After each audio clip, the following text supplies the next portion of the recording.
Well, you might find this shocking, but at least one group is saying that organ selling should be legal. Yep, organ selling should be legal. The Institute of Justice says that people who donate their bone marrow should get paid for it. Every year, 7,500 people are searching for a bone marrow donor match. Caucasian patients can find a bone marrow donor about 75% of the time. African Americans have a much harder time, about 25% chance. And about 1,000 people die every year because they can't find a matching donor in time. Joining me to make rounds today from Washington, D.C. is Jeff Rose, senior attorney for the Institute of Justice, which this week filed a lawsuit challenging the constitutionality of the Organ Transplant Act that was enacted in 1984. And Akiim DeShay, bone marrow recipient and cancer survivor, and from Miami, Kenneth Goodman, director of the bioethics program at the University of Miami. Akiim, I'm going to start with you. As a patient, you look at the world a lot differently than people on either sides of this fight. Do you think people should get compensated for donating their bone marrow? My name's Akiim, and yes, if it weren't for a bone marrow transplant, I wouldn't be here today.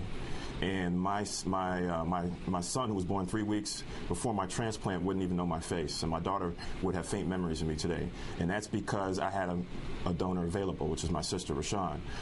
But so many people don't have that opportunity. And we have a cure for bone marrow transplant can cure up to 70 diseases. Yet so many people don't even have the opportunity to get that cure because they don't have a match available.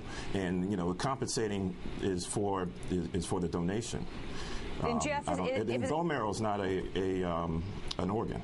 Jeff, is Akiim's story the reason why you filed the suit? These kinds of stories?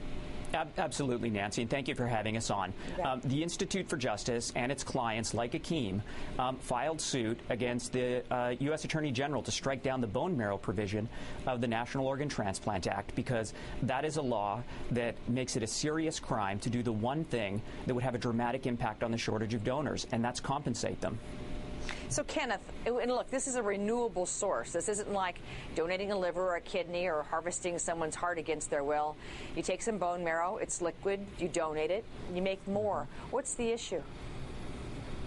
Well, the issue in part is that any time we start commodifying body parts and selling them, we're basically sending a message about the kind of country, the kind of healthcare system we have.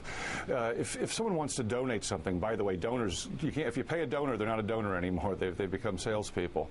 And when we do that, even if it's renewable, mind you, you don't get bone marrow other than by going with a needle into the bone. There are risks, by the way, of acquiring the bone marrow. And the system that hasn't been good enough, we all acknowledge that. We need more donors of all sorts of solid organs. But the distinction between them, I think, is a distinction without a difference. Whether it's renewable or not doesn't matter in terms of whether you're selling it to somebody. Jeff?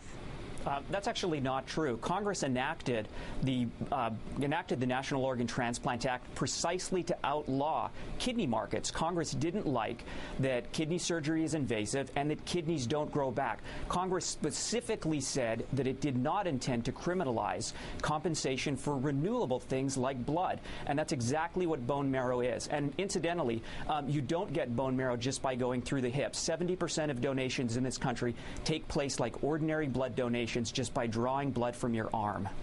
And on that note, I was making gentlemen, an ethical thank point, you. not a legal one, by the way.